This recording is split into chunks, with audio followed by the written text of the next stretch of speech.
नमस्कार, स्वागत है आपका। आज है 20 मार्च। चलिए जानते हैं आज की कुछ बड़ी खबरों को। एक अंक से फेल होने पर बिहार कृषि कॉलेज की 5th सेमेस्टर की छात्रा ने किया सुसाइड, बीएयू में बवाल। भागलपुर के सबौर स्थित बिहार कृषि कॉलेज में 1 नंबर से फेल होने के बाद डिप्रेशन में आई 5वें सेमेस्टर की गर्ल स्टूडेंट ने फंदे से लटक कर खुदकुशी कर ली। छात्रा रिम्पा कुमारी सिवान की रहने वाली थी। माता पिता पटना में रहते हैं। रिम्पा सत्र 2018-19 बैच के 5वें सेमेस्टर की छात्रा थी। जानकारी के अनुसार गुरुवार को रिजल्ट जारी हुआ था, जिसमें छात्रा प्रसार विभाग के एक विषय में 1 नंबर से फेल हो गई थी।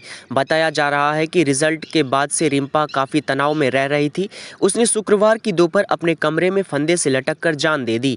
घटना के बाद छात्रों में काफ़ी आक्रोश है। सुजाता गर्ल्स हॉस्टल के बाहर छात्र छात्राओं ने घंटों हंगामा किया।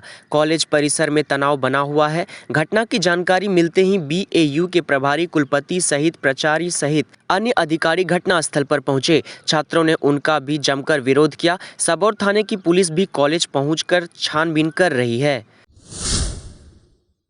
बिना मास्क घूमते मिले तो देना होगा जुर्माना। बिहार में कोरोना के बढ़ते मामले को देखते हुए अब मास्क अनिवार्य कर दिया गया है।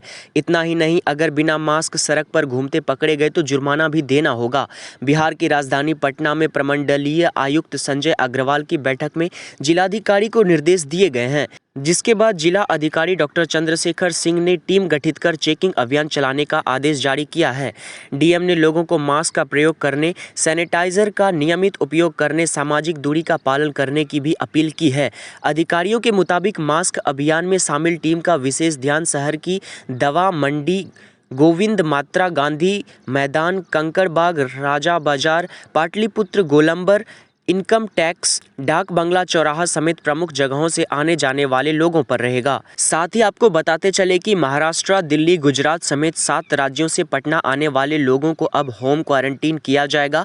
एयरपोर्ट, रेलवे स्टेशन और बस स्टैंड पर जांच बूथ बनाए गए हैं, जहां जांच भी शुरू कर दी गई है। तीनों जगहों से यात्रियों की सूची मंगाई जा रही है।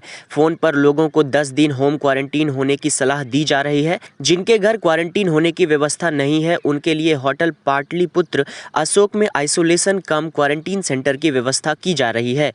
पॉजिटिव आने वाले संपर्क में रहने वाले 25 लोगों की जांच का भी निर्देश स्वास्थ्य विभाग की ओर से जारी किया गया है। महिला ने दिया एक साथ 3 बच्चे को जन्म, जानकर आप भी हो जाएंगे हैरान।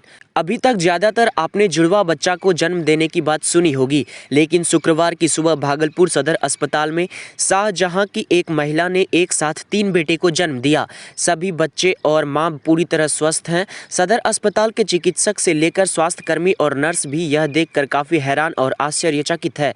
फिलहाल महिला अभी प्रसव वार्ड में ही बच्चों के साथ भर्ती है। दरअसल शाहजंगी निवासी कादिर टेलरिंग का काम करता है। कादिर पहले से ही 4 बच्चे का बाप है। कादिर की पत्नी को डिलीवरी होनी थी। गुरुवार की रात का दिन प्रसव पीड़ा बढ़ने के बाद पत्नी को लेकर सदर अस्पताल पहुंचा। इस बीच सुबह महिला ने कुछ समय के अंतराल पर 3 बेटे को जन्म दिया।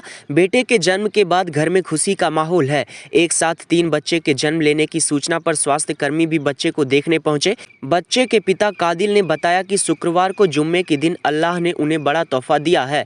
कादिल और पूरा परिवार खुश थे। एक साथ 3 बच्चे के जन्म लेने के बाद उसे देखने काफ़ी संख्या में लोग पहुंचे। नॉर्मल प्रसव के बाद महिला भी पूरी तरह स्वस्थ है। तीनों बच्चे और मां चिकित्सक की निगरानी में हैं। लोगों ने बधाई दी है, दुआ कर रहे हैं। लोगों ने बच्चे के स्वजनों को सलाह भी दी कि इसका परवरिश पूरी ठीक से किया जाए, पोषण पर ध्यान दिया जाए, शिक्षा की समुचित व्यवस्था हो तथा पूरे घर में उत्साह का भी माहौल है। बिहार विधानसभा में उठा भागलपुर हवाई अड्डे का मुद्दा, जमीन अधिग्रहण पर भी पूछे गए सवाल। विधानसभा के शून्यकाल में कहलगांव के विधायक पवन यादव ने भागलपुर में अंतर्राष्ट्रीय स्तर का हवाई अड्डा बनाए जाने का मुद्दा उठाया। दरअसल उनकी कहलगांव विधानसभा अंतर्गत गोराडीह प्रखंड के मोहनपुर पंचायत स्थित गौशाला की लगभग 1000 एकड़ जमीन एवं इसके आसपास की जमीन को अधिग्रहित कर बनाने की मांग जोरदार तरीके से उठाया। विधायक पवन यादव ने सदन में कहा कि भागलपुर में अंतर्राष्ट्रीय हवाई अड्डा निर्माण की मांग पर गंभीरतापूर्वक विचार करना चाहिए। इससे भागलपुर, बांका, मुंगेर, साहिबगंज, खगड़िया, पूर्णिया सहित आसपास के जिले के लोग लाभान्वित होंगे। लंबे समय से भागलपुर में हवाई अड्डा निर्माण निर्माण की बात चल रही है, लेकिन धरातल पर कुछ नहीं हुआ। विधायक ने बताया कि उन्हें उम्मीद है कि सरकार हवाई अड्डा का निर्माण कराने पर विचार करेगी। भागलपुर में काफ़ी लंबे समय से हवाई सेवा शुरू करने की मांग की जा रही है। लगातार यहाँ के जनप्रतिनिधि, सामाजिक कार्यकर्ता और अधिकारी इस दिशा में प्रयास कर रहे हैं। इस इलाके से जुड़े कई बड़े नेताओं ने भी इसके पहले काफ़ी पहल की है, लेकिन इतने दिन बीत जाने के बाद भी हवाई सेवा शुरू नहीं हो सकी। यह हवाई अड्डा जिला व्यापारियों के लिए भी महत्वपूर्ण है। इस कारण यहाँ के व्यापारियों की लगातार मांग बढ़ती रही है कि हवाई अड्डा का शीघ्र परिचालन हो। इसके लिए व्यापारी वर्ग लगातार संबंधित पदाधिकारी और जनप्रतिनिधि से मिलते रहते हैं। लोकसभा में भी कई बार इस हवाई यात्रा का मुद्दा उठाया गया है। यहाँ बता दें कि यहाँ का एयरपोर्ट मवेशी के लिए चारागाह बन गया है। साथ ही कई असामाजिक तत्व भी यहाँ लगातार दिन रात जमे रहते हैं। इस होकर रास्ता भी बना दिया गया है। कई जगह चार दीवारी को भी तोड़ दिया गया है। वहीं कूड़ा करकट भी यहाँ जमा रहता है। हवाई अड्डा की जमीन का कई जगह अतिक्रमण भी हुआ है। तो फिलहाल के न्यूज़ बुलेटिन में बस इतना ही। आपका दिन शुभ हो। धन्यवाद।